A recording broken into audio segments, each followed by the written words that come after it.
Vamos lá. Bom, gente, boa noite, né, a todos e todas. Vamos começar aqui mais um debate no Cineclube Casas Casadas.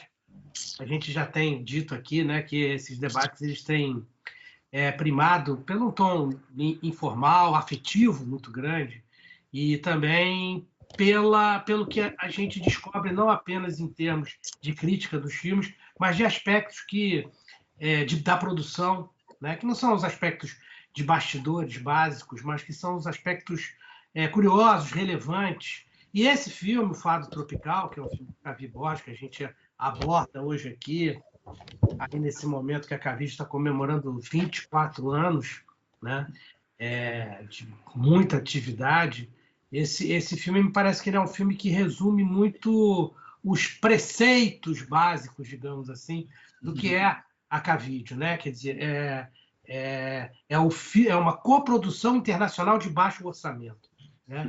Então, isso eu acho que só a Cavídeo mesmo é capaz de proporcionar nesse momento. Então, eu tenho muita curiosidade. Ele é um filme de afetos, né? Ele é um filme de reencontros, é um filme de reencontros familiar, um reencontro familiar, que é o que sustenta, que dá o eixo ao filme, mas também de reencontros culturais, né? O reencontro do Brasil com a Espanha, com Portugal do fado, com Portugal contemporâneo de um rap, com ramificações africanas, enfim.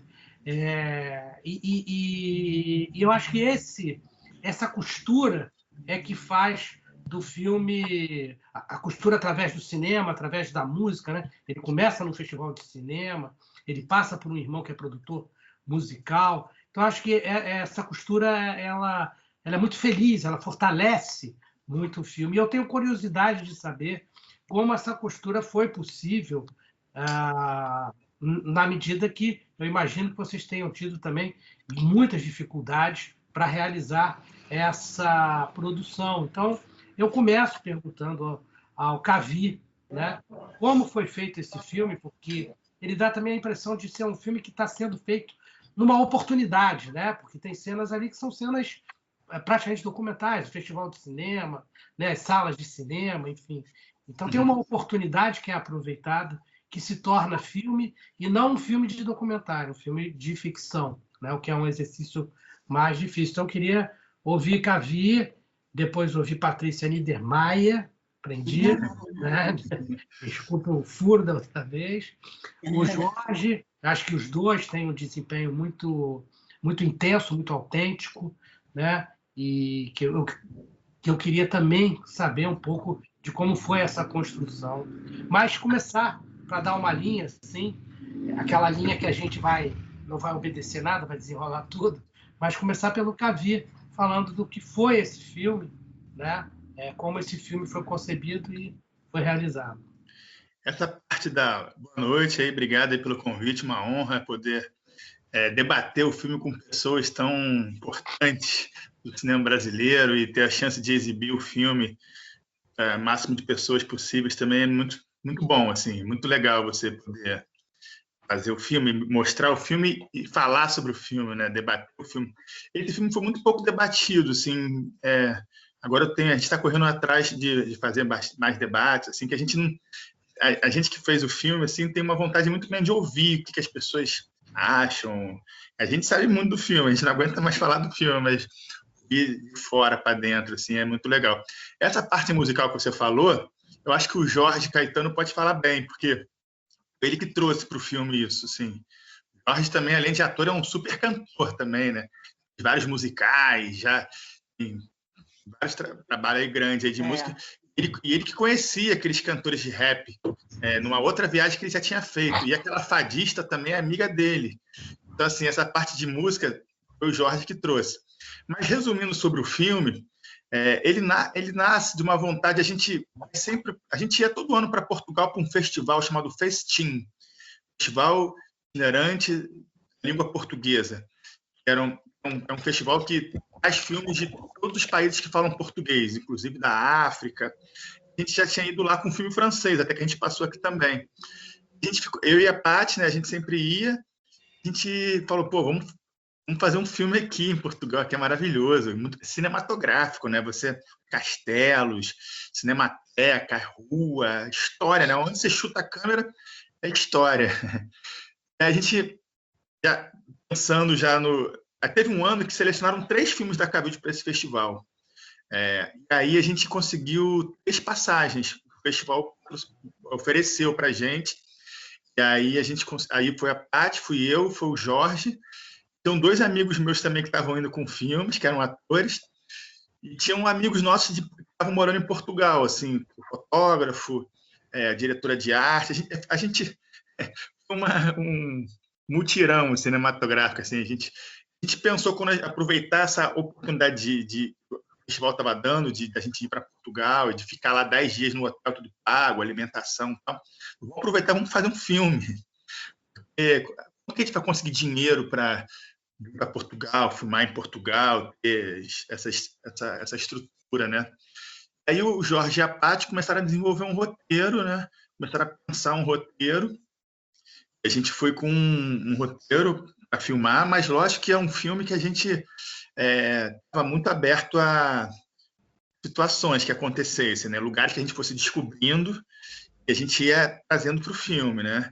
É um filme de ficção, mas com um espírito de documentário também, assim. E a gente não tinha autorização de... Eu lembro que a gente fez um super roteiro, assim, aí um amigo meu falou assim, Cavi, lá em Portugal não é igual ao Brasil, não, cara. Tem que ter autorização de tudo, cada local lá, senão você não vai conseguir. Primeira vez que você ligar a câmera na rua, o policial vai chegar e vai te prender.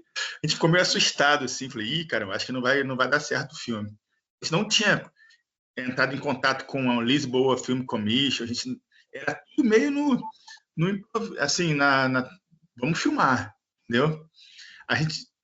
E aí a gente foi, na verdade, foi o contrário do que ela falou, assim, a gente conseguiu filmar em todos os lugares, sem autorização, assim, de uma forma assim, meio clandestina. Lógico que hoje em dia o equipamento é tão pequenininho, né? Até se confunde se está tirando foto, se está filmando. E é um filme diferente, né? Um filme da K-Vídeo, né? Um filme que a equipe tinha 3 pessoas. Por exemplo, não consegui um técnico de som em Portugal. Aí eu fiz um curso com o Toninho Muricy 1 mês antes da viagem e eu fiz o som do filme.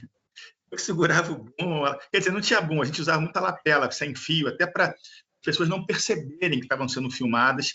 A gente usar isso a favor do filme, né? As pessoas que passam na rua, no festival de cinema, na cinemateca, esses lugares assim que a gente queria filmar e queria aproveitar as pessoas ali do espaço que a gente estava filmando para vir para o filme, né? Mesmo teoricamente isso não possa, mas no nosso filme podia tudo. É uma liberdade que a gente tinha muito, muito legal, assim, muito grande, assim, de pensar uma coisa e fazer, sabe? E muitas surpresas ao longo do processo, assim, aquela hospital de bonecas, que você descobriu num guia turístico de Portugal, assim, a gente não sabia o que a gente ia encontrar.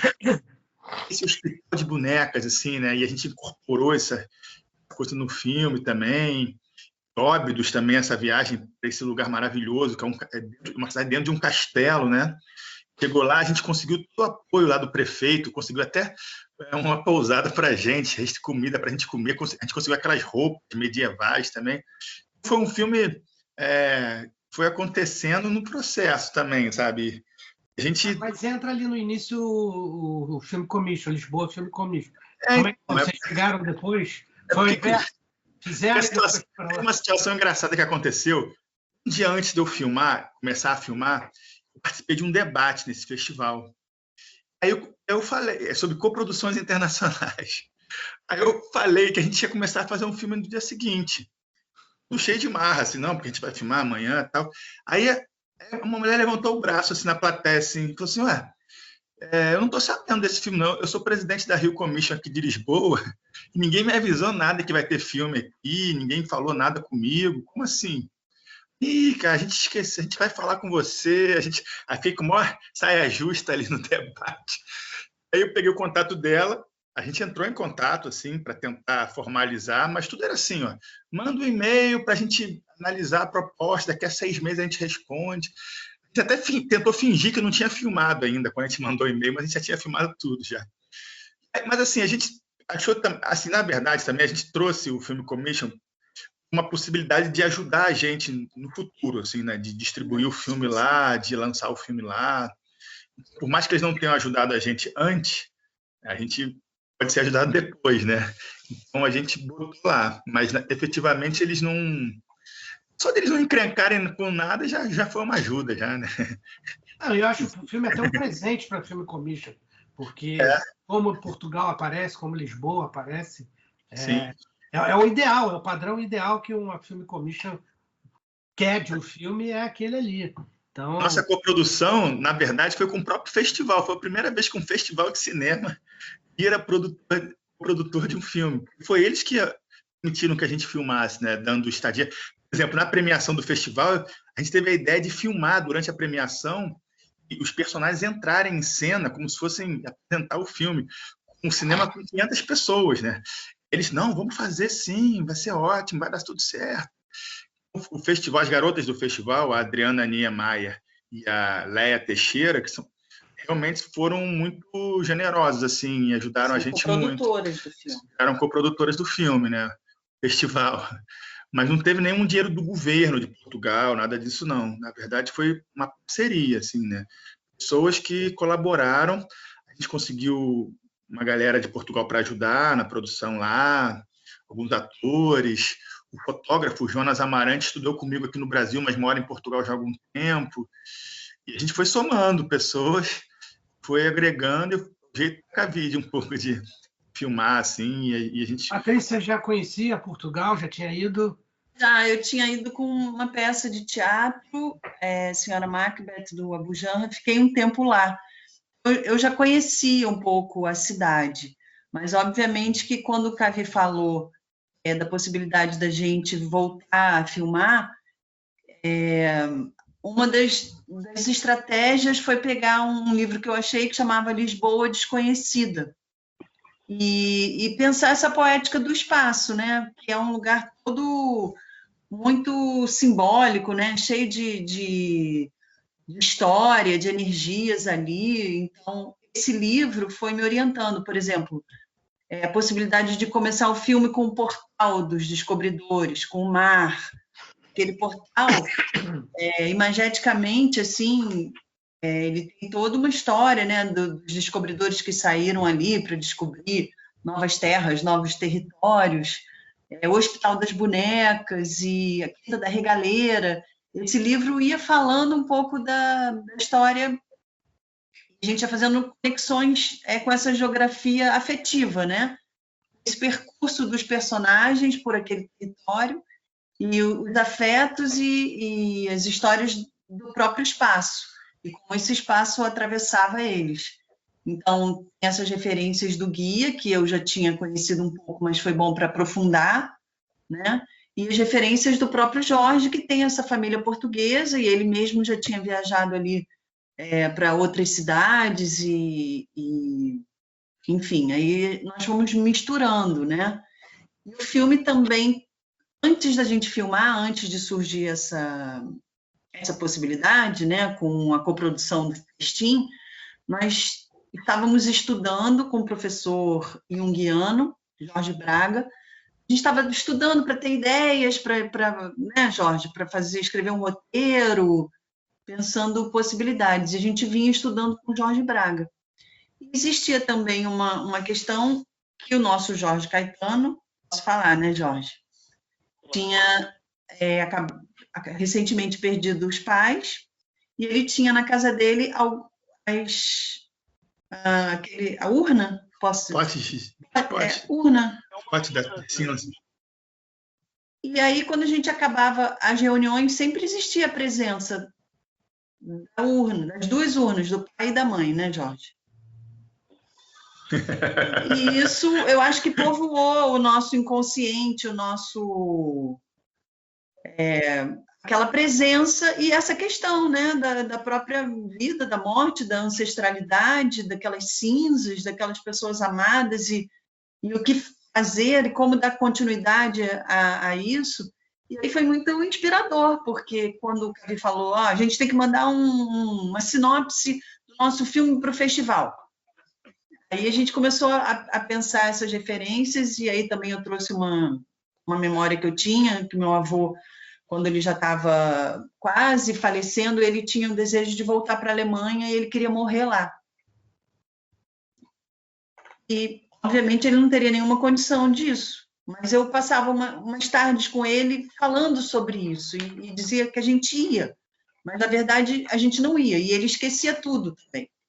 Então, esse desejo dessa terra, dessa ancestralidade, aí eu acho que a gente começou, eu e o Jorge Caetano, a desenhar ali a partir das nossas referências, né, das nossas inquietações e das nossas curiosidades e pensamentos, a desenhar ali um percurso desses dois irmãos, junto também com o nosso professor, o Jorge Braga, que sempre usava essas referências junguianas. A gente começou a desenhar, a gente fazia reuniões com o Jorge, com o Cavi, e a gente começou a fazer um esboço. E os nossos roteiros, eles são esboços, e depois as próprias imagens também vão informando caminhos, né, e desejos do próprio filme. E aí também as sincronicidades todas acontecem. Por exemplo, a gente filmou na Quinta da Regaleira, que é um lugar lotado de turistas. Mas teve um momento de silêncio, que eles pararam e nós descemos daquele poço da iniciação e subimos, não tinha ninguém. E depois também no portal, teve uma hora que eu e o Jorge entramos e os turistas sumiram. Sumiram nada, eu que estava segurando. Não. Vocês não viram. Estava segurando, mas depois que o Cavi parou de segurar, ficou um tempo enorme sem ninguém entrar. É a última sequência? A primeira e a última, né? Até porque aquele portal lá é um ponto turístico, fica lotado de gente. E a gente queria que não eu achei que você tinha entrado no quadro ali, Cavi. Eu entro, pô. Você mesmo? O único cara de bermuda ali sou eu. Foi a bermuda. Depois... Eu descobri pela bermuda. Depois que liberou, né, ficou um tempo vazio, e aí as pessoas foram entrando, mas quase que houve uma coreografia ali, não foi uma coisa... Parece ensaiado aquilo, né? Invasiva. E aí são as sincronicidades, né? As energias do próprio filme ali que você está movendo, e elas vão te informando, vão te levando, vão abrindo caminhos desconhecidos. E a gente queria muito a coisa do trem, do deslocamento, né? Do movimento. O próprio movimento está movendo essas descobertas. Quer dizer, eles não poderiam ficar imóveis, eles tinham que estar se movendo ali, se perdendo naquele território e reencontrando, né? Os tempos, passado, presente, futuro, né? Que são a temporalidade dos afetos, né? E essa coisa do movimento, o próprio movimento ali, ou eles estão de trem, ou eles estão de carro, ou eles estão andando, ou é o barco. A gente queria muito que tivesse esse percurso, essa viagem territorial por esse território. Aí foi mais ou menos isso, e as pessoas foram aparecendo, né? O Jorge tem a entrada muito grande, né, na cena musical portuguesa, porque, como o Cavi falou, ele é um ator genial e um cantor incrível. Ele conhecia muita gente, e aí ele foi trazendo as pessoas para o filme, e as referências também das histórias dele, né? Ali a Covilhã, que o pai dele tinha toda uma história, e aí a gente foi construindo, né? Foi botando as pecinhas aqui, e o filme foi... Um amálgama de coisas, né? A gente foi juntando, como num quebra-cabeça. As escolhas das músicas também são muito cuidadosas, né? Você interpreta o Sérgio Bittencourt naquele sarau, né? Naquela mesa. Então, aí, Jorge, eu queria ouvir de você, então, a Patrícia trouxe uma história aí que só aqui que a gente consegue descobrir essa coisa da urna, de envolvimento dos teus pais, né? Isso é um elemento que a gente só ouve aqui no Cineclube Casas Casados. Muda muito o que a gente percebe do filme, né? É bem importante isso. Porque é a origem de tudo, né? Na verdade, o Cavi e a Patrícia me propuseram a gente criar um filme juntos. E a imagem sempre que vinha na minha cabeça era falar daquilo que eu tinha acabado de vivenciar, que é a perda. Eu costumo dizer que o grande personagem do Fado Tropical é essa ausência, essa perda, né? E eu fiquei com um desejo muito grande de falar sobre isso, né? E aí, em 2016, eu passei 2 meses em Portugal e eu fui resolver umas coisas lá, que meu pai era português, e eu acabei conhecendo vários músicos. Foi muito interessante, que foram músicos ligados à cena pop, uma fadista, e esses músicos da periferia que fazem um rap. Foi interessante, né? Porque eu sou ator e, assim, eu acabei ficando amigo de cantores, de músicos lá. Apesar de eu ter sempre lidado com música no teatro. Então, quando eu voltei de lá, eu voltei, assim, com várias ideias para esse filme que a gente já queria fazer. Era um sonho meu filmar em Portugal, um sonho deles também. E nós reunimos todo esse material. Eu fotografei alguns lugares que eu achava interessantes, né? E misturamos com as ideias que eles já tinham. Por exemplo, Óbidos, eu sempre quis filmar em Óbidos, e tem toda aquela história, né, dos soldados templários. Eu descobri que tinha uma loja onde a gente podia entrar e se fantasiar com as roupas medievais. Então, quando eu voltei dessa viagem, nós começamos a juntar todas as ideias. Então, acho que é um grande amálgama mesmo, um grande quebra-cabeça, onde nós fomos encaixando esses desejos todos. A música, quando eu cheguei e contei para o Cavi, falei, cara, eu fiz uma galera lá de músicos, assim, um grupo de amigos, e ele falou, vamos botar no filme. E eu já tinha imaginado também isso. Eu pensei, será que eles topariam entrar no filme? E então essa questão da música ficou forte, porque é uma coisa muito real, né? Eu tinha acabado de ficar amigo daquelas pessoas, eu vi alguns shows daquelas pessoas, visitei a casa deles, e na época eu nem cheguei a falar, perguntar se eles participariam, mas eu voltei para o Brasil com essas ideias. Então nós juntamos, né, a ideia deles da Quinta da Regaleira, a minha ideia de Óbidos,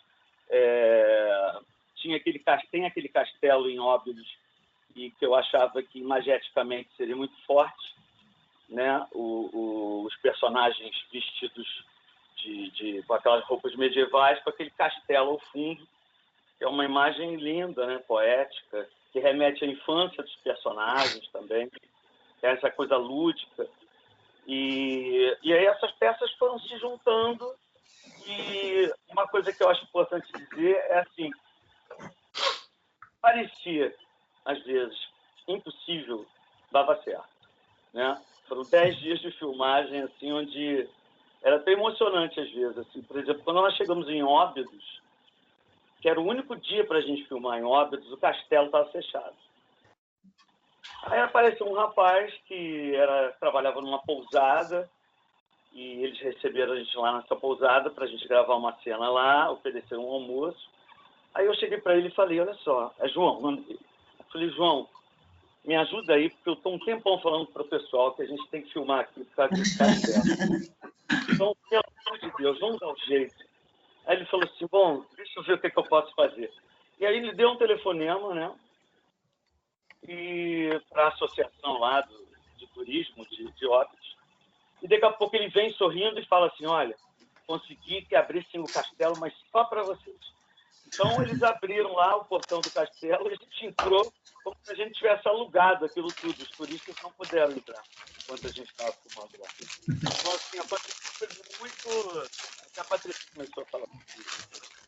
E eram surpreendentes, assim, até castelo. A gente conseguiu abrir no dia que estava agendado a viagem para Óbidos. E essa questão da música sempre foi muito forte para mim. Eu sempre adorei essa música naquela mesa. Eu achava que tinha tudo a ver com o pai, né? Com essa saudade desse homem ausente, que foi esse personagem que nós criamos. É totalmente ficção, não tem nada a ver com a minha vida. A única coisa que tem de verdade são as cinzas, e mesmo assim eu também optei por não jogar as cinzas em lugar nenhum. Os sentimentos que tem ali são verdadeiros. Muitas coisas que o meu personagem Antônio fala são coisas que eu realmente senti.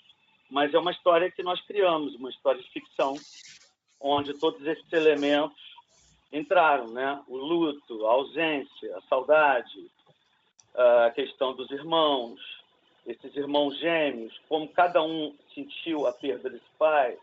Que nós estudamos com o Jorge, o saudoso Jorge, que ele nos deixou ano passado. Ele era um cara genial, assim, grande conhecedor de Jung. E ele, através das aulas com ele, dos encontros, nós começamos a estudar essa diferença entre como as pessoas sentem o luto e, às vezes, as próprias pessoas da mesma família, com cada um, como isso bate para cada um. E foi assim que nós criamos, né? A Isabel, personagem da Patrícia, e o Antônio, que é o meu personagem. 2 irmãos que perdem o pai. Ele fica, inclusive, mais amorosamente, mais afetivamente e fisicamente perto do pai. Ele faz a vontade do pai e vai para Lisboa, que ele quer morrer lá. E o personagem da Patrícia lida de uma outra forma com esse luto. Tem uma outra postura, ela não vai com a família, né? Ela fica no Brasil. Então, o filme se inicia com esse encontro, com esse reencontro dos irmãos. Ela tem um grande segredo, que ele não sabe, e que isso vai ser revelado no final do filme. Eu acho que também que reforça essa diferença de como eles lidam com a questão da morte. E eu tenho uma cena que, não sei se já estava concebida antes ou se ela surgiu no calor do filme, mas que é uma cena muito, muito forte, muito autêntica e que parece ter sido muito espontânea, que é a do beijo entre os irmãos, né? Surgiu no calor do filme. Foi. Surgiu no calor, até aquela cena, o Jorge falou, ele tinha uma espécie de resenha da cena, né? Que era essa sensação de você não ter mais pai nem mãe. E dos dois estarem ali com aquelas... Desculpa? Era só uma indicação que a gente tinha no roteiro. Na verdade, é bom explicar isso. Era uma proposta de improvisar aquela cena. A gente tinha outras cenas todas escritas, os diálogos e tudo direitinho, e algumas que eram indicações. Né? E essa era uma indicação sobre essa questão, né? De você não ter mais pai nem mãe, e que sentimento era esse? E a gente queria improvisar. E aí a gente ficou... O Davi foi muito sensível também nesse momento. A gente caminhou pelas pedras em silêncio, a gente sentou naquelas pedras, e a gente repetiu a cena muitas vezes, e aí ele falou, agora vamos fazer, mas com poder de síntese. Tudo que a gente ficou aqui repetindo, vamos sintetizar isso. E aí foi realmente no calor do momento o beijo. Mas tinha uma coisa também que a gente tinha estudado com o Jorge, nosso consultor de roteiro, Jorge Braga, essa coisa também dessa relação dos gêmeos, né? Que eles são irmãos gêmeos, né? Essa coisa estranha que até a gente reforça numa outra cena, que descrevem que eles brincavam na infância, ficavam dentro do armário. A questão da sexualidade deles, né? Uhum. Então, essa cena do beijo também, acho que ela é muito boa, assim, porque ela surpreende as pessoas, né? As pessoas não esperam que naquele momento 2 irmãos vão se beijar na boca, assim, né? A partir dali, também dessa cena para frente, o filme passa a ser um outro filme, né? Ali encerra o luto do pai e ali para frente começa a história dos 2 irmãos mesmo, assim, e da doença dela. Então, acho que o filme tem 2 momentos ali. Aquela cena é uma cena que inicia um novo momento no filme, né? A cena seguinte, ela indo se arrumar no hotel, aí você vê as manchas no corpo dela, assim, você vê que ela está doente, tem alguma coisa estranha ali que você não sabe. E também te surpreende isso também, né? E acho que eu gostei muito dessa possibilidade do filme uma reviravolta, assim, e partir para um novo caminho. Mas foi em cima... Aquilo que a Paty fala, às vezes a gente filma, a gente, com a imagem, com a cena filmada, a gente pensa um roteiro encaixar naquela cena. A cena diz muito para a gente, né? É um processo inverso. Tem um roteiro, a gente normalmente faz um roteiro. Nesse caso, às vezes, a gente faz uma cena e vê como que ele se encaixa no roteiro, né? É uma coisa que o Jorge Braga falou bastante, essa essa coisa de que a cena diz muita coisa, a imagem diz muita coisa, entendeu? A gente ser guiado pela imagem, não pelo roteiro, entendeu? E o filme tem muito isso. Nesse caso, assim, a gente tinha um roteiro, como eu falei, tinham várias cenas escritas que a gente decorou o texto, né, de cor, de coração, e outras que, como o Jorge falou, assim, eram temas e vamos falar sobre esse assunto, mas aí era uma proposta de improvisação. E isso tudo também foi guiando o filme para as nossas escolhas, né? Não era um roteiro fechado, era um roteiro aberto. Tanto que quando a gente voltou para o Rio, a gente filmou a última cena na casa do Antônio, filmou aqui, porque a gente precisou amadurecer algumas ideias e entender melhor o filme para dar esse caminho final. Uma coisa interessante, o filme não foi filmado todo em Portugal. As cenas internas, muitas foram filmadas no Brasil depois, entendeu? Justamente para a gente elaborar melhor a história em cima do que a gente tinha filmado, entendeu? Desenvolver melhor o roteiro. Então, assim, muitas cenas foram filmadas no Brasil. E outra coisa também interessante, na edição surgiram aquelas imagens Super 8. Aquilo ali, a gente meio que ressignifica aquelas imagens. Eu encontrei um site na internet que tinha imagens de arquivo familiares gravadas em Super 8 em Portugal, assim, encaixava perfeitamente. Até a garotinha do filme pareceu com a Patrícia pequena, impressionante, assim. Ela dava cambalhota, né? Botava... Então a gente pegou essa ideia do Super 8, que o Super 8 sempre remete à memória, né? O filme fala da memória, né? Então a gente incorpora aquelas imagens de Super 8 que não são nossas, não foram nossas, a gente não gravou aqui, a gente pegou de um banco de dados livre que estava na internet e botamos no filme e é muito forte, assim, eu acho muito bonito, assim, dá uma poesia para o filme, assim, né? Super 8 é interessantíssima, a textura, né? Aquelas crianças brincando. Eu acho que dá essa ponte, né, que a gente estava trabalhando com o Jorge Braga, dos arquétipos, né, do pessoal e do universal, né, esse arquétipo da mãe, do pai, enfim, como é que a gente conseguia construir essa ponte, como o Jorge falou, são pequenos gestos nossos, mas também a criação de uma linguagem que vai falar sobre isso, então não é só meu, mas eu acho que esse Super 8 veio somar nesse sentido. E pontos em contato, assim, tanto no cinema quanto na música. Eu vejo ali muitas referências aos cineastas portugueses, coreanos, enfim. E também na parte musical, que é até mais evidente, porque tem aquele encontro. Como é que isso... Porque isso é muito importante no filme também, né? Esse encontro do Brasil com Portugal, essa cultura. Sobre o cinema, eu tinha feito o filme francês, que era uma homenagem ao cinema francês, né? Que vocês viram, que é da Nouvelle Vague, Godard, Truffaut. Esse eu queria fazer o filme português.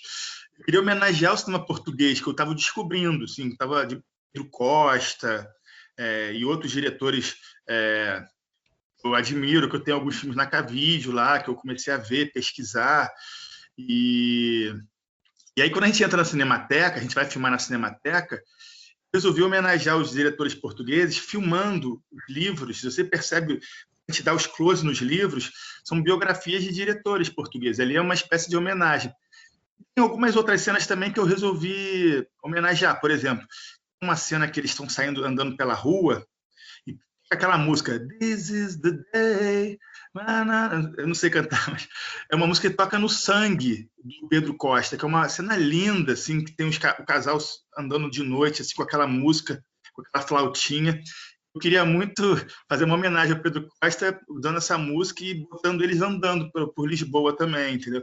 Então, em alguns outros momentos também tem, assim, homenagens que eu tentei fazer a esses cineastas que eu estava descobrindo, que eu admiro, que eu gosto tanto do cinema português. E engraçado, né? A gente fala a mesma língua, mas o Brasil conhece muito pouco do cinema português, né? E chega muito pouca coisa de Portugal aqui no Brasil, né? Os filmes não lançam no Brasil e é difícil de conseguir filmes portugueses assim para as pessoas verem, conhecerem mais. Para o Manuel de Oliveira, esses mais batidos, outros diretores, né? Eu estava conversando com o Afonso essa semana, ele falando dos portugueses da novela vague portuguesa também, que eu não conheço. Eu comecei a pesquisar para ver se eu achava alguns filmes dele, mas é um cinema a ser descoberto pelo Brasil, assim. Não, assim, lógico, vocês conhecem, vocês são cinéfilos, mas a grande maioria das pessoas não conhece. Tem um gap aí cultural que é histórico, né? Histórico, enfim. E também na música, né, Jorge? Que aí você... Sim, nós inventamos esse personagem, né? Que é essa profissão para esse personagem, quando nós pensávamos qual vai ser a profissão dele. E aí achamos perfeito ele ser um produtor musical, né? Na verdade, o Antônio era um cantor no Brasil que deixa a carreira dele para seguir o pai. E aí lá ele vira um produtor musical, que foi uma forma da gente reunir toda essa turma, desde a fadista até o próprio Antônio que canta Naquela Mesa, e depois mostrar o rap dessa gente mais jovem, né? São descendentes cabo-verdianos, então eles cantam em crioulo, né? A música deles, o rap deles. E eu achei que esse personagem, quer dizer, nós achamos que esse personagem ele comportaria todo esse universo musical, né? A profissão dele sendo um produtor. Ele estaria lançando novos talentos, como o Choras, o músico Choras, que é um cara genial, e o rapper. Então, acho que a música foi isso. O Cavi trouxe essas outras ideias também, musicais. O que mais que tem de música? Fora a trilha sonora incidental, original, do Rodrigo Marçal, né? Sim. A gente tem uma questão... que nós fizemos. Eu acho que até foi uma salada musical que deu certo. Uma música que a gente queria muito botar, mas acabou não conseguindo, né? Que era a música do Chico Buarque. O Fado Tropical. A música do Rui Guerra com o Chico Buarque, que chama Fado Tropical, né? Que tem até o nome ao filme. Mas a gente consultou lá as editoras da música do Chico Buarque e era o orçamento maior que o filme inteiro para ter essa música no filme. Aí a gente preferiu não ter. Mas ficou o título do filme, né? Que eu acho que tem essa referência. Essa mistura, né? Que remete à música do Chico Buarque também. Sim. E tem tudo a ver com o filme, né? Essa mistura do Portugal com o Brasil, né? E a música tem essa atmosfera também, né? E a gente queria trazer isso para o filme. Várias músicas, né? E a gente ficou tão empolgado lá com os músicos. Eram 2 fados, lembra? A gente acabou optando só. E os músicos de rap também, eles têm coisas incríveis. Nós tivemos que reduzir, porque senão ia ficar um filme enorme, um filme musical demais. E tinha a questão também da minha personagem, que ela está com um contido, né? Ela vai contendo as emoções, vai contendo o afeto. E o Jorge Braga trabalhava com a gente no sentido assim, não, vai ter que ter alguma coisa que vai quebrar ela. Alguma coisa vai quebrar. E aí a gente criou essa cena que seria no restaurante ela ouvir a música, que era a música preferida do pai e que era o Fado Tropical originalmente. Depois a gente teve que cortar. Mas essa música, o Fado Tropical, seria a porta, né? Aquelas coisas incríveis que acontecem na vida, que você não acredita, mas que acontece.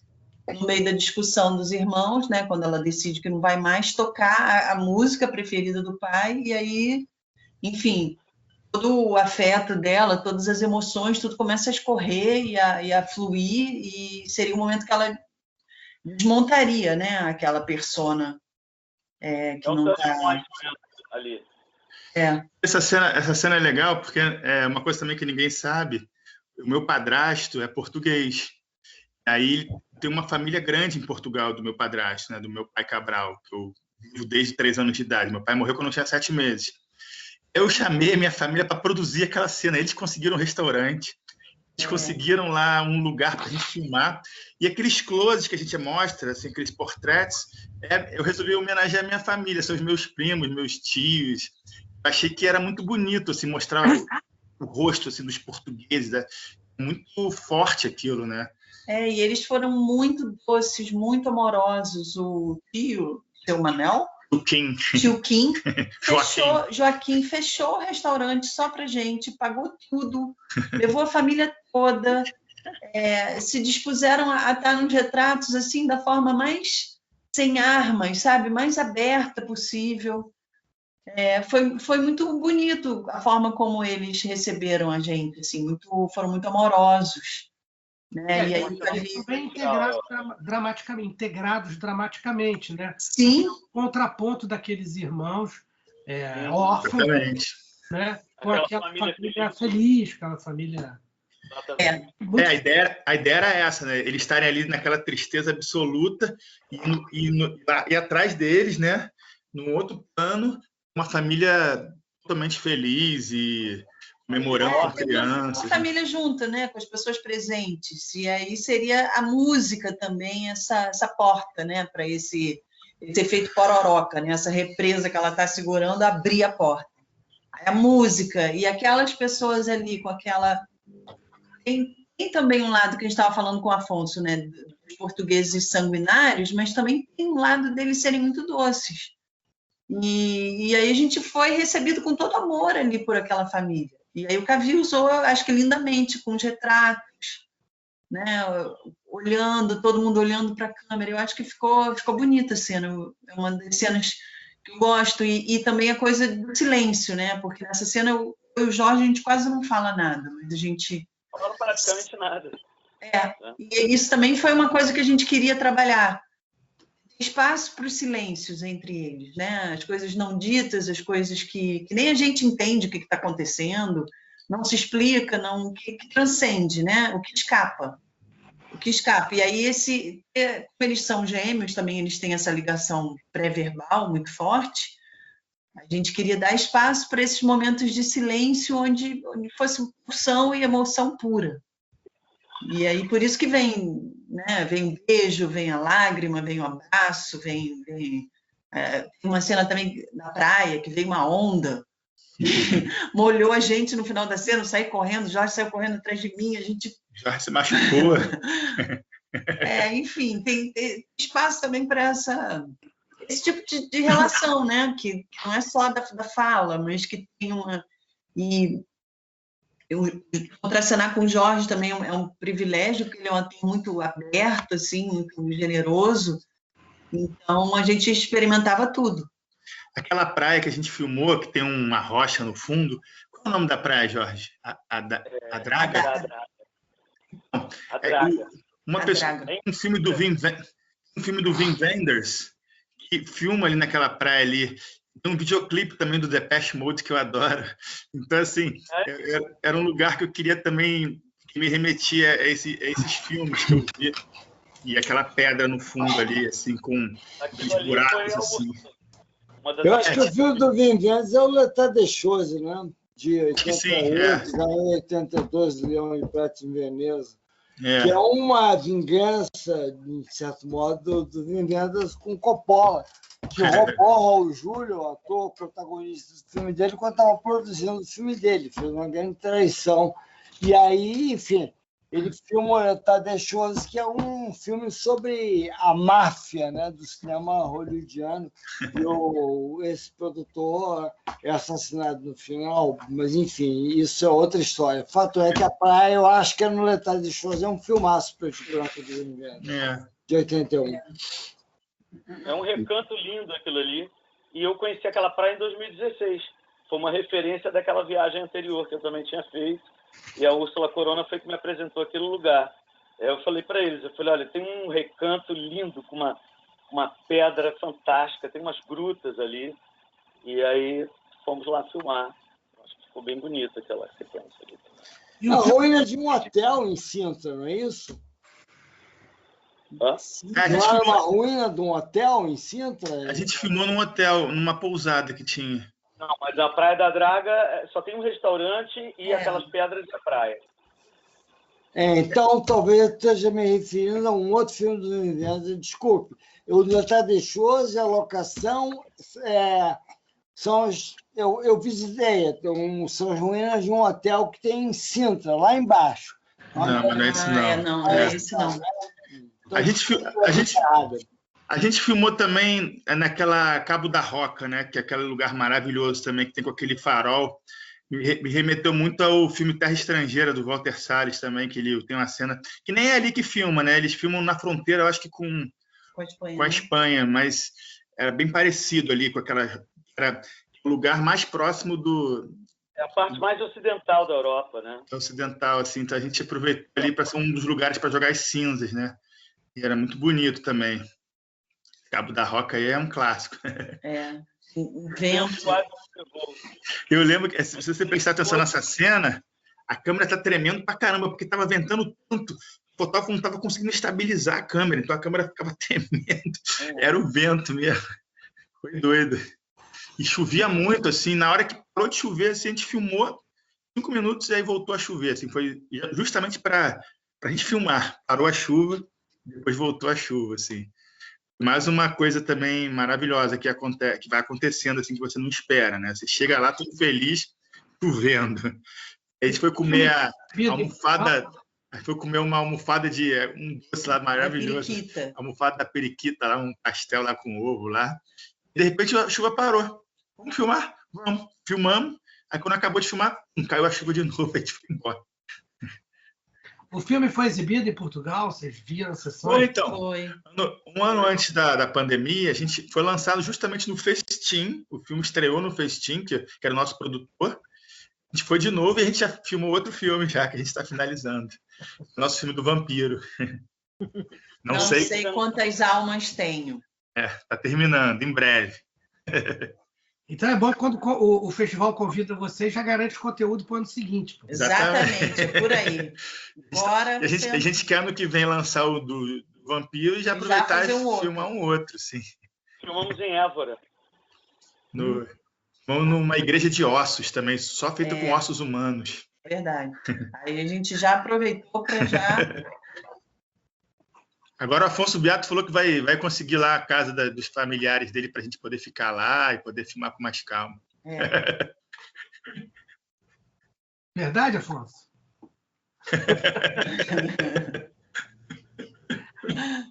Gente, olha só. Bom, tem o pessoal aqui, tem a Marina Andrade, tem o Paulo Fernando, o próprio Silvio, TT. Quem quiser Bené também, Bené Saboia, lá direto do Ceará, prestigiando a sessão.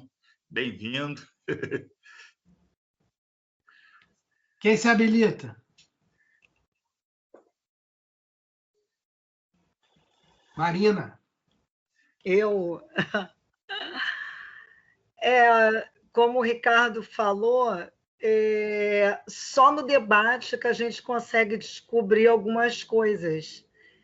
E agora eu entendi o ponto que mexeu muito comigo no filme, que foi a emoção de vocês. Porque vocês trouxeram para a ficção, né, para o filme, fatos muito reais, coisas muito íntimas de vocês, que a gente tende a levar para algum trabalho, mas o estudo de vocês, essa história dos pais do Jorge, e mais todo outro conteúdo que vocês trouxeram, e quando eu assisti o filme, realmente mexeu muito comigo, falei, nossa, mas quanta verdade, sabe?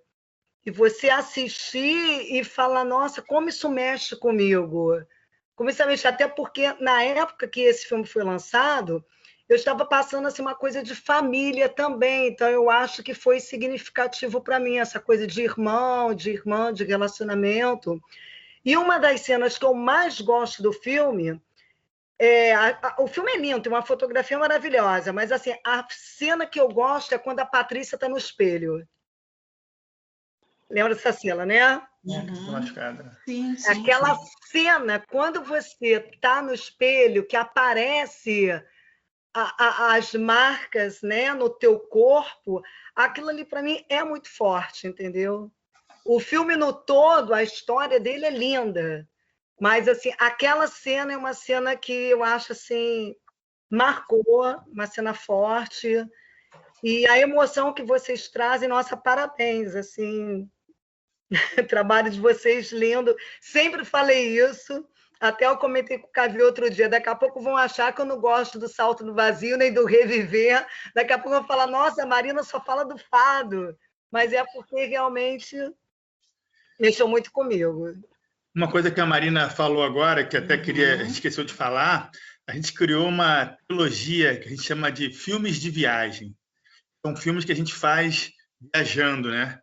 Eu falo assim, a melhor coisa do mundo é poder filmar e viajar, né? Acho que é o ponto alto de poder fazer cinema, de você viajar e filmar, encontrar os amigos e tal. A gente resolveu fazer esse projeto, que é sempre que a gente puder viajar, a gente viaja muito para festival, né, de cinema, e aproveitar e filmar. Então, a gente fez o Salto no Vazio, foram várias viagens que eu fiz com a Paty.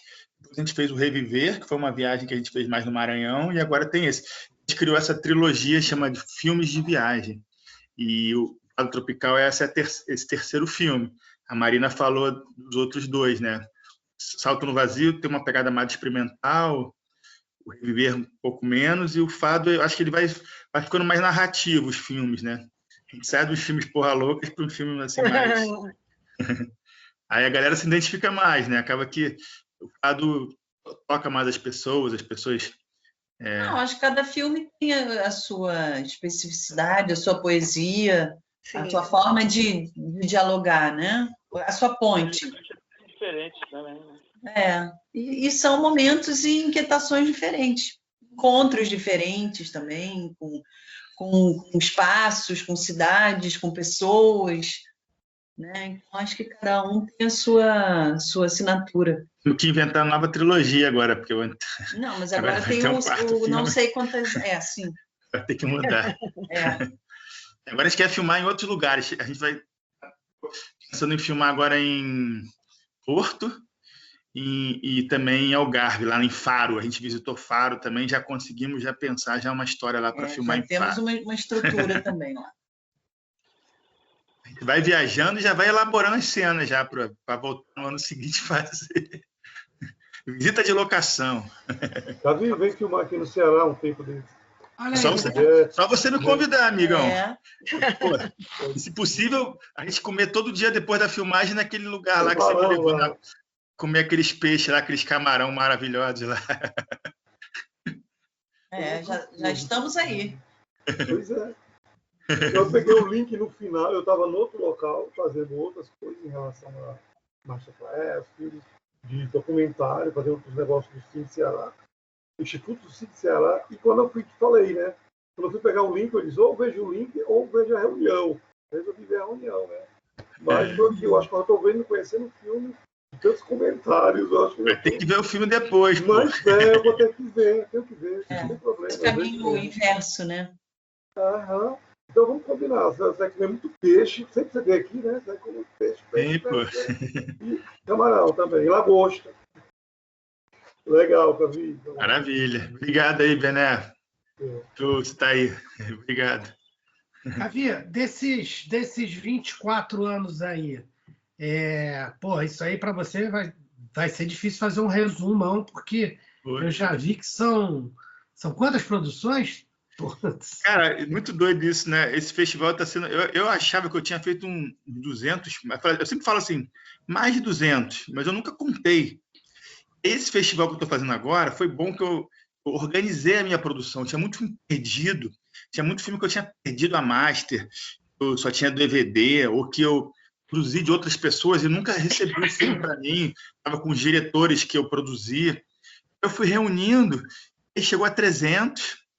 Aí eu divulguei o evento que eram 300 produções. Aí, durante o festival, apareceu mais... Entre um mês a cá, que eu comecei a organizar, apareceram mais 70. Está em 370. Já apareceu mais 3 aí essa semana. Assim, eu estou brincando, assim, que esses filmes todos que a gente está exibindo não é só filme, né? Videoclipe, videoarte, videodance. Nossas produções cinematográficas, né? Independente. Longa, eu acho que são uns 85, curtas são uns 150. Aí tem webséries, tem videoclipe. E aí eu estou aproveitando para organizar isso. Eu estou centralizando tudo no Vimeo, nesse canal que eu abri do streaming da Cavite. Realmente as pessoas vão poder... exemplo, eu perdi... olha que legal, assim, eu tinha vários filmes meus, eu doei para o Porta Curtas, né? Lá atrás, há 10 anos atrás. Eu não imaginava que ele ia me salvar, porque eu perdi a master dos filmes, só existia no Porta Curtas, e aí eles me cederam de volta os meus filmes, os meus primeiros curtas, né? E eu consegui botar na mostra, assim, filmes que eu não tinha mais. É uma questão, né? Eu ouvi uma palestra no Cine Ouro Preto ano passado, né? O cara falando que em 50 anos, 70% dessa produção digital vai desaparecer. As pessoas não cuidam dos filmes ou guardam em HDs, e os HDs, se você não estiver sempre ligando ele tem uma hora que ele não vai mais ligar, que você vai perder o filme. Essa questão de conservação dos filmes digitais, né? A película você tem lá a física, né? Por mais que seja caro e complicado de guardar, armazenar, eu acho que é mais seguro que os digitais, né? O digital é muito fácil de perder. Eu costumo dizer que a gente vive um período da memória audiovisual, que é um período Alzheimer. A gente perde a memória recente e mantém a memória mais remota. É uma coisa muito louca isso, né? As coisas estão se perdendo com uma facilidade muito grande e não está havendo uma preocupação. E agora a gente está correndo o risco de perder também a antiga, né? Então, quer dizer... sim, né? É um momento muito complicado, é um momento assim, muito difícil para essa questão da memória. Por isso que é muito importante um evento como esse, que já mostra que esse evento tem uma característica muito bacana, porque são só 24 anos. Vamos pensar, são só 24 anos. A gente pensar na história do cinema, a história do cinema vai fazer 125 agora. Então, em 24 anos, você tem um volume já de produção para armazenar, para preservar, que é enorme, né? Que fala muito, se a gente for ver os seus primeiros filmes, o que eles falam, não só de época, mas também da produção, de como a produção era, é uma coisa enorme. E a gente está correndo o risco de perder isso. Mas eu queria assim, que se dissesse qual é, assim, né, a grande motivação para se manter com todas essas dificuldades. Quer dizer, eu vejo que muitos desses seus filmes são filmes feitos sem apoio, sem os recursos mais comuns das passagens pelos editais e tudo isso, né? Isso ainda torna mais difícil esse trabalho, né? Como é que é essa motivação, né? Porque tem muita vontade de fazer. Na verdade, assim, eu comecei a fazer filme, a locadora abre em 97, mas eu começo a filmar em 2001. Então, na verdade, são 20 anos fazendo filme, né? 24 anos da Cavide, mas 20 anos fazendo filme. E nesses 20 anos eu ganhei 10 editais só, que não é pouco. Cada 2 anos você ganha um edital, que é até uma média boa. Mas eu teria feito só 10 filmes, né? Se eu fosse só fazer filmes com edital. E aí a gente consegue, nessa rede que a gente foi construindo, que a gente foi conhecendo na locadora, e depois nos cineclubes, depois nos eventos, nas festas, e mesmo na faculdade, a gente conseguiu criar uma rede e a gente consegue filmar. Por exemplo, no momento, agora eu estou fazendo 4 filmes, mesmo na pandemia. A gente ontem a gente abriu um crowdfunding de um filme novo que a Patrícia vai dirigir com a Regina Miranda, sobre as mulheres do Holocausto, até se vocês quiserem colaborar. Chama Uma por Uma. Avise aí, dê as dicas aqui. Qual é o nome? Mulheres do Holocausto? Como é que é o nome? Não. Se chama... Na verdade, a gente estava estudando o livro do Didi Huberman, Imagens Apesar de. E aí nós começamos a estudar e chegamos ali nesse tema do Holocausto. E achamos que era importante pensar sobre direitos humanos nesse momento, né, que a gente está vivendo, de regimes de extrema-direita, neonazismo, fascistas no mundo todo, né? Não precisamos nem citar o nosso caso aqui específico, onde o nosso despresidente até usa signos nazistas, ele bebe o leite, o assessor dele faz aquele gesto, peraí, não sei se está aparecendo aqui, enfim, gestos neonazistas, white supremacy, enfim, aqui é muito escancarado, mas no mundo inteiro é ocorrido, né, uma ascensão, digamos assim, da extrema-direita. A gente achou que era importante pensar direitos humanos nesse momento, nessa conjuntura. E aí fizemos o recorte, e a Regina Miranda fez uma pesquisa genial, enorme, em cima da produção das escritoras do Holocausto. Então, a gente fez um recorte em cima da produção dessas mulheres, né, que não são apenas números, elas têm nome e elas têm uma produção literária lindíssima, muito forte. E o primeiro trem que sai para Auschwitz tem 999 mulheres. E aí a gente começou a pesquisar esse universo, né? E assim, também existe um desejo muito forte nelas de sobreviver. É incrível, porque muitas viveram até 96 anos, 95, com o propósito de não esquecer, né? E essa coisa assim, vamos fingir que isso se relaciona a apenas um tempo?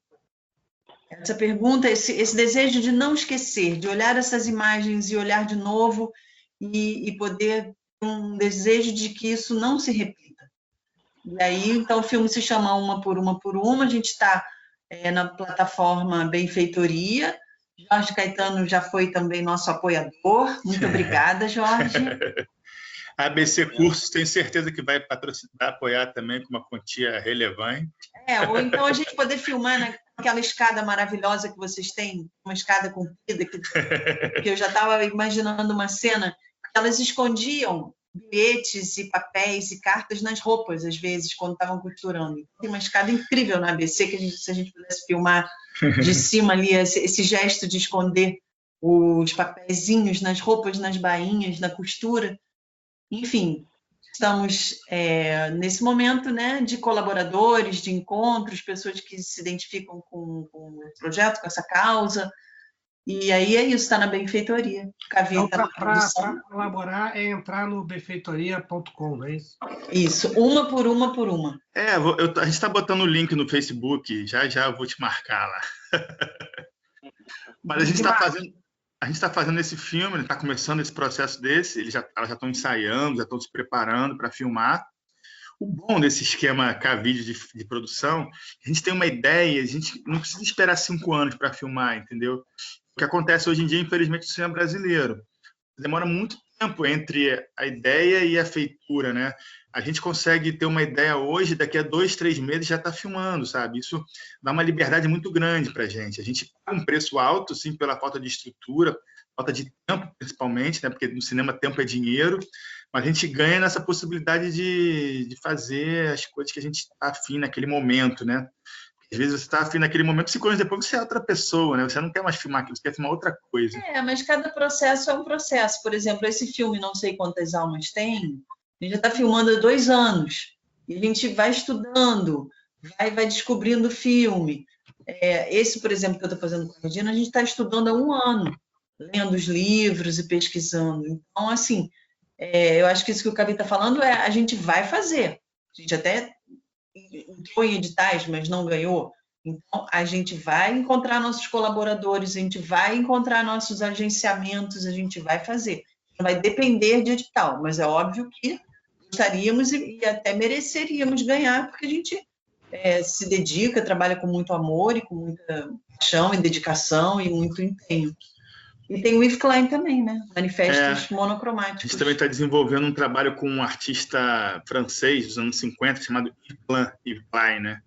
É um dos precursores da performance, que foi a gente se encontrou por causa dele, assim, ele fazia judô antes de ser artista. A Patrícia estava estudando os movimentos do judô para fazer um espetáculo de dança. Ela me procurou e a partir daí a gente começou a ficar junto, né? A gente quer falar um pouco dessa relação nossa, dessa identificação nossa com esse cara que criou até o Salto no Vazio. Aquele Salto no Vazio já fala um pouco dele, né? Aquela foto icônica que ele se joga do apartamento assim, dos anos 50. É uma coisa meio de você se arriscar, né? Você saltar da janela sem rede de proteção, você de peito aberto, que eu acho que é um pouco que a gente faz no cinema, né? A gente está sempre se arriscando, a gente está sempre se jogando para o próximo filme, para a próxima aventura.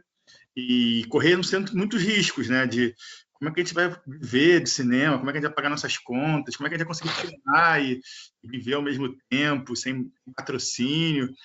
Mas manifestos monocromáticos a gente conseguiu patrocinadores. E a gente vai cavando nossos patrocinadores, né? A gente vai descobrindo. A gente vai buscando parceiros. Vamos fazendo, assim, o negócio é fazer. E a Cavide é um pouco isso, né? Eu acho que a Cavide, nada da Cavide foi planejado, né? Eu estava até falando numa entrevista hoje. Quando eu fazia judô, com 11 anos de idade, tinha todo um planejamento para ir para as Olimpíadas com 20 anos, assim, planejado passo a passo. E quando eu entro para o cinema, para casa, né? Eu me machuco no judô e abro uma locadora, aí eu me machuco no judô de novo, aí abro cineclubes, começo a fazer filmes. Tudo que eu tinha de planejamento no judô não tem no cinema. Porque as coisas vão acontecendo, assim, a locadora vira um espaço cultural, vira uma produtora, que vira uma distribuidora, e agora vira um espaço cultural lá nas Casas Casadas. Então, acho que o que move a gente é o nosso desejo, assim, nosso amor, né, pela arte, né, por existir, fazer arte nesse mundo tão difícil, fazer as pessoas se emocionarem com nossos filmes, né? Isso eu acho que é o grande objetivo nosso, assim, né? Mover um pouquinho. Teu tatame é cinematográfico. Agora. Cada queda dessa já deu 24 anos de Cavide. Agora, você tem um projeto de um filme grande também, não tem? De grande orçamento. É o primeiro. A gente vai filmar, é o Luciano Vidigal, né? Esse eu sou produtor. O Luciano Vidigal, lá do Grupo Nós do Morro, é um cara que eu acompanho desde que começou, né? Eu produzo os filmes dele desde o primeiro curto. A gente está há 15 anos fazendo filmes sem grana. Fez o Cidade de Deus 10 anos depois, fez o Copa Vidigal, fez vários. Finalmente a gente conseguiu ganhar um edital. A gente conseguiu uma grana, assim. A gente é muito, mas para o esquema do cinema comercial não é tanto assim. Vamos filmar agora quando acabar a pandemia, um filme profissional, digamos assim, né? Nós somos amadores, né? A gente ama o que faz.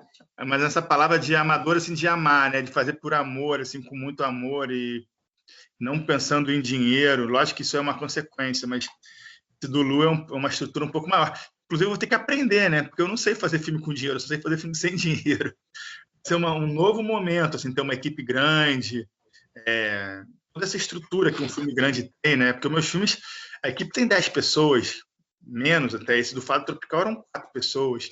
Vamos fazer um filme agora com 100 pessoas, né? Tem que começar do zero, assim. Para mim vai ser uma experiência nova, assim, e com certeza vai ser super legal. Não, bacanérrimo. E Jorge? Jorge, o que anda fazendo, Jorge?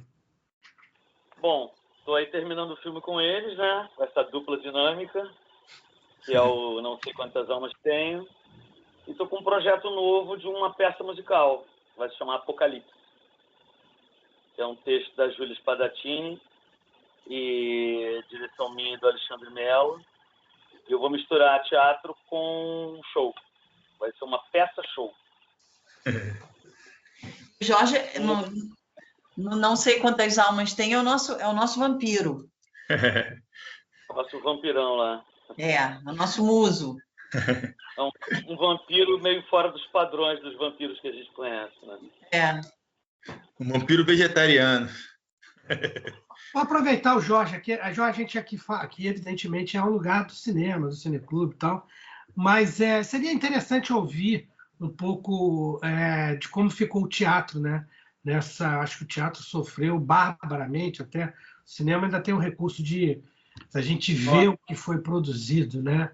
E o teatro, talvez, né? Teatro, concertos, balés, sofreram de uma maneira...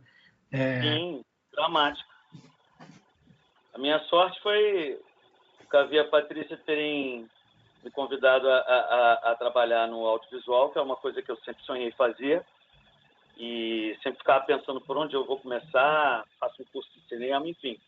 E comecei eles me dando essa oportunidade de colocar a mão na massa, né? O roteiro, a produção, enfim.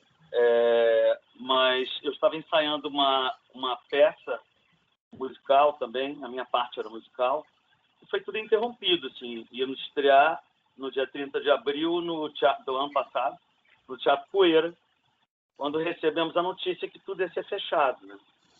Então, tivemos que parar com o espetáculo, com os ensaios, foi assim, um banho de água gelada. Mas eu tive a sorte de estar trabalhando com eles no audiovisual, que é uma coisa que está sendo importante, né, nesse momento. Né? E a pandemia acabou trazendo essas criações híbridas, né, de peça-filme, peças filmadas dentro de um teatro, ou filmes com a utilização da linguagem teatral, essa mistura. Esse meu projeto novo, na verdade, é uma ideia que a gente pretende fazer 2 produtos. Fazer um híbrido desse, uma peça-filme, e depois fazer presencialmente, né? Que sou eu com uma banda. Agora, alguns amigos meus já estão se arriscando no teatro, né? O Teatro Tetra Gold tem eles têm um projeto lá, eles estão financiando, você pode enviar um projeto, eles aceitando o seu projeto, eles produzem e reduzem, né, o número de espectadores. Assim. E, geralmente é uma vez por semana que as pessoas estão fazendo. Alguns amigos meus já estão se arriscando, fazendo isso, mas, por exemplo, essa minha peça, que se chama Em Tópicos, nós suspendemos. A Marieta também, acho que tão cedo não vai abrir o Poeira. Eu acho que a gente tem que esperar agora isso realmente melhorar, né? E eu acho que ainda vai demorar um pouco para normalizar, porque nós não temos nem 20% do país vacinado. Então, ainda é arriscado. A gente tem medo de sair de casa e entrar numa sala, num teatro. Uhum. Né? Isso é muito discutível, né? Porque você entrar num supermercado cheio também é perigoso. Claro. Né? Mas eu acho que a classe artística foi muito prejudicada. Fora todos os técnicos, né? Maquiadoras, enfim, todas as pessoas que trabalham nos bastidores e camareiras, operadores de som, de luz. Então, está sendo uma coisa dramática, realmente. Muitas pessoas estão se virando fazendo coisas online, né? Dando cursos online ou criando esses espetáculos online. A Lei Aldir Blanc foi ótima para isso. Eu ouvi dizer que, inclusive, vai abrir um outro edital. E a possibilidade dos artistas criarem agora. Sim. Né? Talvez o Apocalipse, antes da gente fazer no teatro presencial, que eu também não quero arriscar nada agora, a gente começa a produzir esse filme-peça. Né? Então, o texto já está pronto, as músicas estão sendo feitas, são letras minhas com o Felipe Storino, que é um músico que já fez vários espetáculos comigo, e estamos aí, na luta. Perfeito. Enfim. O importante é isso, preparar esse retorno, mas sem perder a responsabilidade, né? Que eu acho que isso é o mais fundamental, porque é o direito a continuar vivo e para poder fazer mais, né? É muito difícil. Não adianta ficar só lamentando a pandemia, né? É isso aí. Mas nós fomos os primeiros a fechar e vamos ser os últimos a abrir, né? Não tem sentido. Então, assim, tem que pensar isso. E foi muito violento para os artistas. A gente estava com uma peça em cartaz com o Truffaut e foi interrompido. Na sexta-feira, não vai ter espetáculo essa semana. Aí na outra, talvez. E aí, assim, a gente pendura os figurinos aqui na janela para pegar sol e tudo, e aí não sabia quando é que ia voltar. Então foi um processo violento de você ser arrancado daquela temporada que a gente estava fazendo, né, Marina? Sim. Depois a gente realizou realmente o que estava acontecendo, a pandemia. E aí, obviamente, que não pode voltar, mas é difícil até você se encontrar recursos, foi muito brusco, né? Foi muito brusco. Foi, assim, quebrou totalmente os projetos. Caindo, né? As fichas foram caindo. Quando o Teatro Poeira fechou, por exemplo, foi que a gente realizou mesmo que o negócio estava complicado e havia a esperança de em 3, 4 meses, né? Exatamente. Vai acabar. E não, né? Daqui a pouco tem 2 anos, a gente ainda está nisso. Acho que a saída é a vacinação mesmo. Sem dúvida. E a ciência correr atrás aí, atualizar as vacinas para a gente voltar a trabalhar. Perfeito. Gente, alguém aqui mais? TT, Paulo Fernando, Heloísa? Alguém tem mais alguma? Queria convidar as pessoas para ir lá. Eu ia falar, Cavi, fala para 24 anos aí das comemorações para a gente fechar aqui. Então, a gente está fazendo esse evento de 24 anos, festival, são várias atividades, né? A maioria online. A gente está lançando esse canal da Cavide no Vimeo, né? Com essas 370 produções. Também tem um curso online meu, que em 10 aulas eu falo um pouco do processo da Cavide, de como a gente faz os filmes, cito esse exemplo do filme de viagem, filmar na quarentena, falo de vários assuntos desse cinema que a gente desenvolve na Cavide, né?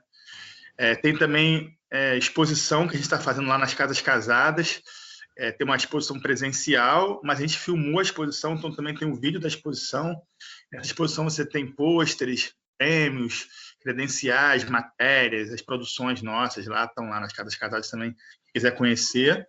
E tem também homenagem, né, que a gente está fazendo, a gente chama de Mostra Mestres, que são os diretores que a Cavide, de alguma forma, colaborou, produzindo filme, distribuindo, divulgando, e a gente está homenageando 12 diretores, né?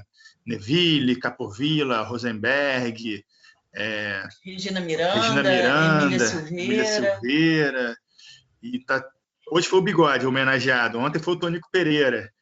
Passa os filmes que a gente fez juntos, assim, divulga. Está sendo muito legal, assim, e começou na sexta e vai até dia 1º de agosto. E muitas lives também, inclusive essa live aqui, esse encontro aqui faz parte dessa mostra. Vão ter, na semana que vem, a gente vai se falar também de novo no Cineclube da ABI, né, com o filme do Truffaut, Cinema Minha Vida, nessas feiras. As lives com o Fabrício Duque do Vertente do Cinema, tem as lives com o Rafael Camacho sobre papo de locadora, tem opção de coisa aí. Que bom, que bom. Se quiser conhecer mais da Cavide, a chance é agora. Agora, só o Vimeo da Cavide, como é que se faz para acessar? É um canal do Vimeo, né? Então, você botar no Google, se você botar assim, Festival Cavide 24 anos, entra no canal do Vimeo da Cavide. Né? É a forma mais fácil, assim. Tem lá www.vimeo/ Não, mas eu acho que essa do Google é o melhor. Você dá o Google, Festival Cavide 24 anos. O primeiro que aparece é o nosso canal de filmes. E aí você entra lá e é tudo gratuito.